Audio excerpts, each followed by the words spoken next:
Good morning all friend. तो आज आप इन किसके बारे में अध्ययन करना है?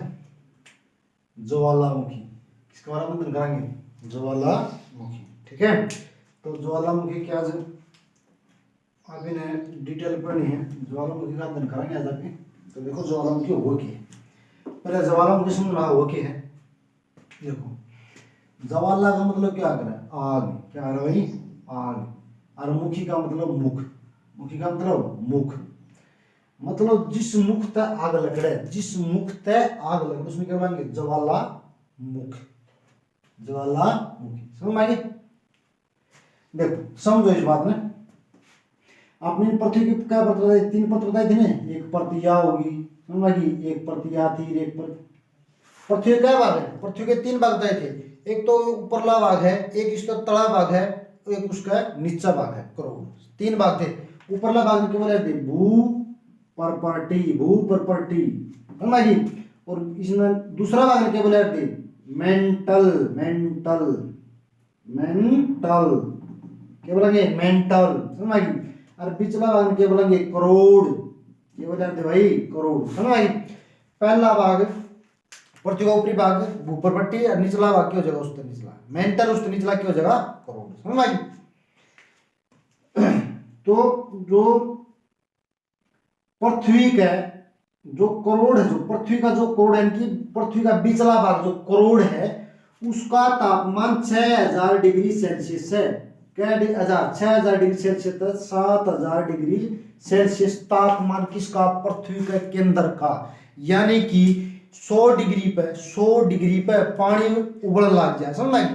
पानी उबल लग जाए तो उसमें आप ये हाथ नहीं दे सकते, लेकिन 6000 डिग्री हो जाएगा तो इसका मतलब पठार पर्वत जितने भी भीतर जितनी भी जमीन होगी, जितने भी मतलब चट्टान होंगी, सारी की सारी पिघल पाऊंगी तो लिक्विड बन जाएगा। किसी बन जाए? लिक्विड। उसने क्या बोलेंगे? मेग्मा। मेग्मा। क्या बोलेंगे भाई? मेग्मा। जो पृथ्वी का करोड़ का अंदर जो पास है उसने मेग्मा बोलेंगे। ध्यान देना है भाई। देखो थोड़ा समझने की बात है। या जो पर्थ थी इसने बोलेंगे भू प्रॉपर्टी। भू प्रॉपर्टी। समझ में आएगी? इसने मेंटल बोल लिया दे। मेंटल क्या बोलेंगे? मेंटल बोलेंगे। मेंटल क्या बोलेंगे? मेंटल। उसके बाद इसने क्या बोलेंगे? करोड़। क्या बोलेंगे? करोड़। तो देखो ध्यान तो समझो इस चीज। भू प्रॉपर्टी का सबसे निचला सा, निचला सा मतलब इसका सबसे निचला सा समझो योग है। इसका निचला सा योग है ना। और मेंटल का सब तो ऊपरली सा, मेंटल का सब तो ऊपरला सा यो सा, ऊपरला सा यो सा। मेंटल का तो यो सा, मेंटल का तो ऊपरली सा, मेंटल का ऊपरला सा, और भूप्रवृत्ति का सब तो निचला सा यो सा। यो सा, यो सा। भूप्रवृत्ति का तो सब तो निचला सा यो आ गया, और मेंटल का सब तो ऊपरला सा यो आ जाएगा। समझ? तो इनका बीच में आड़ क्यों है? मेग्मा। क्यों भाई? मेग्मा। समझ? मेग्मा। जब मेग्मा दाब के कारण ऊपर की तरफ बढ़ लग जाएगा, ऊपर की तरफ यानी कि भूपरपट्टी की तरफ जाओगा। जब मेग्मा दाब के कारण की जगह भूपरपट्टी पर जाएगा ना तो आड़े एक छेद बन जाएगा। आड़ के बन जाएगा एक छेद, आड़ के बन जाएगा छेद बन जाएगा। इस छेद ने क्या बोलेंगे? ज्वालामुखी मुख भी बोल दो, इसमें क्या बोल देंगे? छेद बोल देंगे। क्या बोलते हैं भाई? छेद। तो ज्वालामुखी का छेद हो गया। ज्वालामुखी क्या हो गया? छेद। समझ में? छेद हो गया। और जब मेग्मा ऊपर की तरफ जाओगा और भूप्रवृत्ति के ऊपर आ जाएगा तो इसमें क्या बोलेंगे? छेद बोलेंगे। और जब घनी मात्रा में होगा तो इसका मुख क्या हो जाएगा? थोड़ा फालतू हो जाएगा। छेद तो थोड़ा बड़ा मुख हो जाएगा ना। सब छेद तो थोड़ा बड़ा मुख, तो उसमें बोलेंगे क्रेटर। क्या बोलेंगे? क्रेटर। क्या बोलेंगे भाई? क्रेटर। क्रेटर बोलेंगे। छेद तय बड़ा हो जाएगा, मतलब देखो छोटा भाग समझो इस चीज में।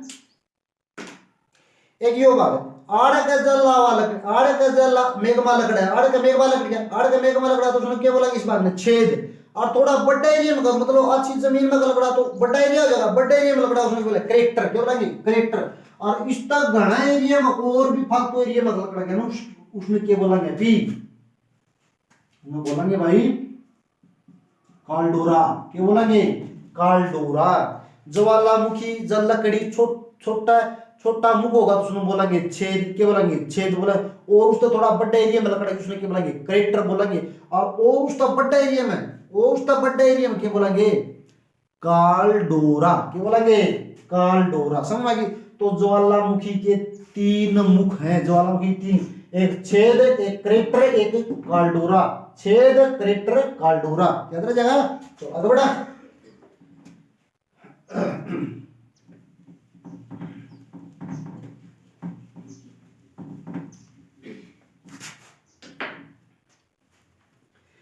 जब ज्वालामुखी मेंटल, जो क्या था मेंटल, मेंटल का ऊपरी असम था कितागी भूप्रपट्टी, यानी कि भूप्रपट्टी धरातल को ऊपर आई। किसको ऊपर आ गई धरातल। भूप्रपट्टी कह दो इसमें चाहिए, भूप्रपट्टी कह दो प्रपट्टी, या इसमें धरातल भी कह दो धरातल, जिसका ऊपर ढान, इसको ऊपर आके आड़त है क्यों जगह देखो आड़त है ज्वालामुखी नु, आड़त ज्वालामुखी नु। इस प्रकार का लकड़ी जाएगी नु फैली जाएगी। समझ आ गया नु फैली जाएगी, ज्वालामुखी नु फैली जाएगी। समझ आएगी नहीं। तो देखो जब इस मेंटल को ऊपर जो लिक्विड पदार्थ पा जाए इसमें क्या बोलेंगे मेग्मा, क्या बोलेंगे मेग्मा। और जब यो है मेग्मा पृथ्वी तल लकड़ के बाहर आ जाएगा तो इसमें क्या बोलेंगे अभी लावा, क्या बोलेंगे भाई लावा। इसमें क्या बोलेंगे लावा। जब ये पृथ्वी का अंदर है तो क्या कहला होगा मेग्मा। जो पृथ्वी को बाहर लकड़ के फैल जाएगा पृथ्वी को तो उसमें क्या बोलेंगे हैं, उसमें बोलेंगे लावा, क्या बोलेंगे लावा। समझ आई बात। देखो फिर यो जो ज्वालामुखी है या पृथ्वी पर थोड़ी ना उद्गार हो है, तो इसका उद्गार मतलब महासागर में भी हो सकता है। समझ आई। तो सब तक घने उद्गार की द्वारा प्रशांत महासागर में। देखो समझो इस बात में। आड़े तो था पानी, क्या था पानी, क्या था पानी, क्या था भाई पानी। जल था क्या था जल, जल का दो पानी का दो। आड़े तक जो मेंटल में था जब कोई भी लावा बाहर की तरफ लग रहा था तो पानी में होगा, पानी में ताड़ तो ज्वालामुखी लग जाएगी। समझ। तो पानी में यो क्या था देखो इसमें क्या बोला कर दिया मेग्मा। मेग्मा था जब पृथ्वी का अंदर था तो मेग्मा था, और पृथ्वी को बाहर लकड़ाया जमीन के ऊपर फैल गया तो उसने क्या बोलेंगे लावा बोलेंगे। और जब पानी में फैल लगा तो उसने क्या बोलेंगे पानी में फैल लगा उसने क्या बोलेंगे। देखो एक बात समझो इसमें बोलेंगे टप, क्या बोलेंगे टप। टप क्यों देखो पानी में चलना क्यों है टप, और जमीन पर चलना आसान हो तो पानी में चलेंगे तो टप होगा। तो याद रखना है जब वो पृथ्वी के अंदर था तो उसने क्या बोलेंगे मेग्मा बोलेंगे। पृथ्वी को बाहर धरातल को ऊपर आ गया, धरातल को ऊपर आ गया उसने क्या बोलेंगे फिर लावा बोलेंगे।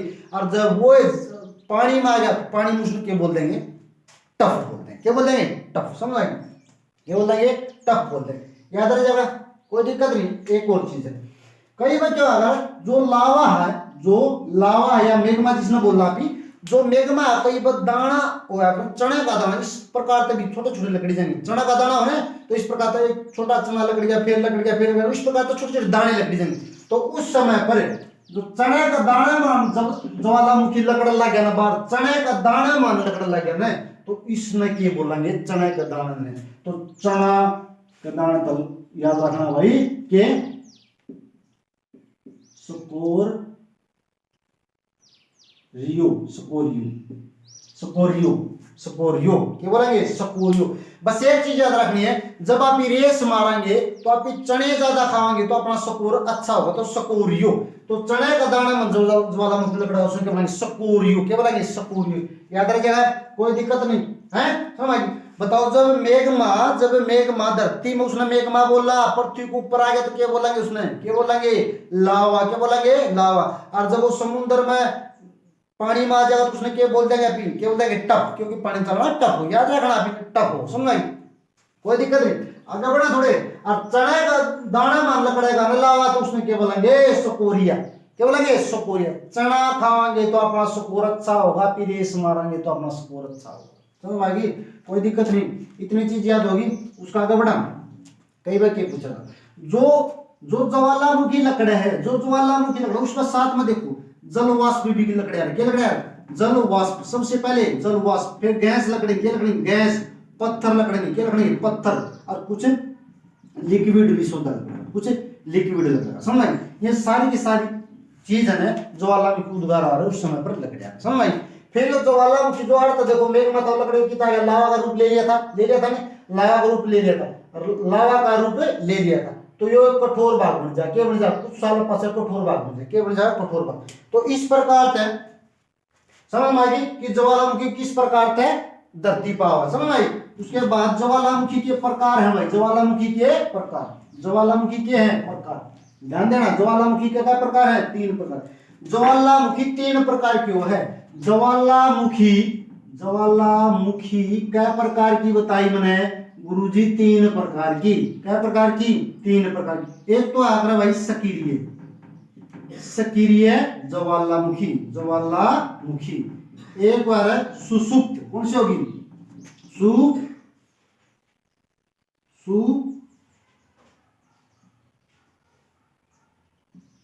सुसुप्त, एक बार है सुसुप्त ज्वालामुखी, ज्वालामुखी, ठीक है। अरे क्या होगी भाई, इन्हें बोल देंगे शांत, शांत कह दो चाहे इसने क्या कह दिया, मर्त, मर्त ज्वालामुखी, क्या बोल देंगे, मर्त ज्वालामुखी। तो ज्वालामुखी क्या प्रकार की बता दी, ज्वालामुखी जी 3 प्रकार की, क्या प्रकार की, 3। पहली तो शांत, फिर सुसुप्त, और फिर तीसरी कौन सी हो जाएगी, सॉरी, पहली सक्रिय, पहली सक्रिय, फिर सुसुप्त, और फिर शांत, समझ आई, कोई दिक्कत नहीं। चलो बड़ा देखो, सक्रिय ज्वालामुखी का मतलब है एक ऐसी ज्वालामुखी जो सारियण क्यों जा, जिसमें सारियण उद्गार हो गया, जिसमें सारियण क्यों लगातार, लगातार उद्गार होगा ना, जिसमें उद्गार, उसने क्या बोलेंगे, सक्रिय ज्वालामुखी, सक्रिय ज्वालामुखी।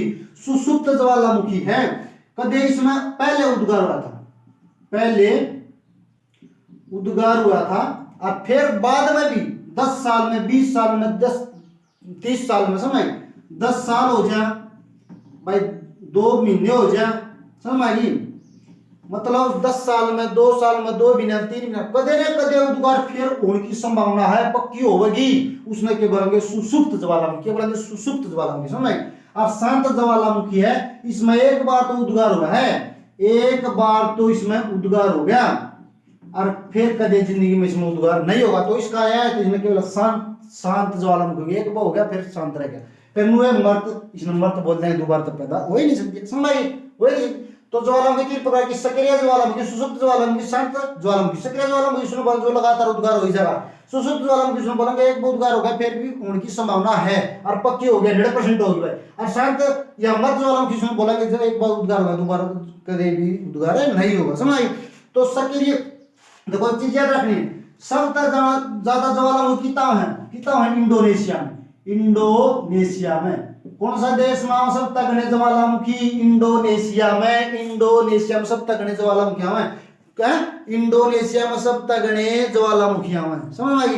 और महासागर की बात कर ले तो प्रशांत महासागर में, किसमें, प्रशांत महासागर, प्रशांत महासागर में सब तक गणे ज्वालामुखियां में।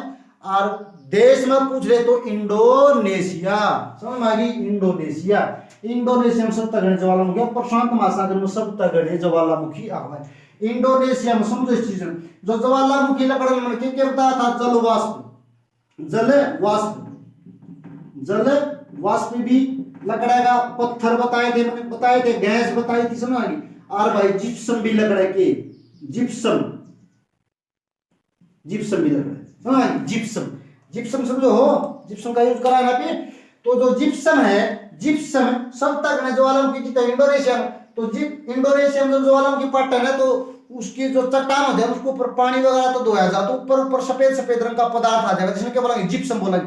तो प्रश्न कई बार पूछा गया जाएगा कि पूरे विश्व में सबसे ज्यादा जिप्सम कित होगा, जिप्सम सबसे ज्यादा कित होगा इंडोनेशिया में, क्योंकि इंडोनेशिया में सबसे बड़े ज्वालामुखी उत्पन्न हुआ, समझ में आ गई, याद रह जाएगा, कोई दिक्कत नहीं।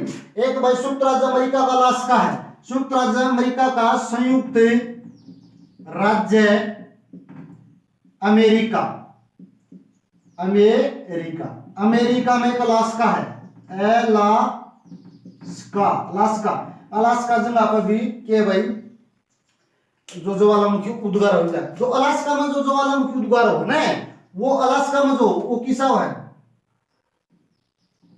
जलवाष्प, जलवाष्प का मतलब समझो हो, मतलब ने जितना ज्वालामुखी आड़ा मान ज्वालामुखी उत्पन्न होगी और उसमें जो एक छेद बनेगा, उस छेद में पानी वगैरह पड़ जाएगा ना, तो पानी में ज्वालामुखी उबाल देगा, तो पानी ये बाहर लकड़ी ज्यादा, समझ में आ गई। तो इसका मतलब जल वाष्प ज्यादा की तो है अलास्का, संयुक्त राज्य अमेरिका का अलास्का में, समझ में आ गई। तो उसमें कर रहे हैं मेघमा वगैरह और पदार्थ कम लग रहा है, पानी ज्यादा लग रहा है, समझ में आ गई। तो उसमें क्या बोल देंगे अलास्का, क्या बोल देंगे अलास्का, अलास्का में पास है, समझ में आ गई है। तो आज का टॉपिक इतना ही, ज्वालामुखी के बारे में आपने अध्ययन कर लिया, समझ में आ गई। बार बार इन चीजों ने देखोगे ना वीडियो ने तो तार समझ में आ जाएगा है।